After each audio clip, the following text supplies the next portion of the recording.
One of my favorite things to shoot with are veils.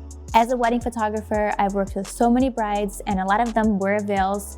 So I like to get creative and give them some really nice portraits on their wedding day. Something like this is super fun because it creates a lot of texture. And also this one in particular has these little jewels on it, so you get some shine in there.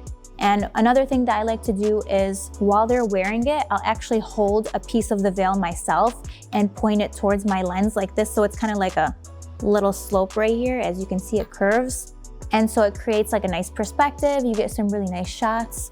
I just love the look that this gives. One thing you want to watch out for is making sure it's not too wrinkly. Sometimes it's gonna happen. Just make sure to give it a good steam. Just because if there's creases and wrinkles, it's gonna cover the model's face. So I'll usually just go in and adjust myself to just make sure it's wrinkle free and you're good to go.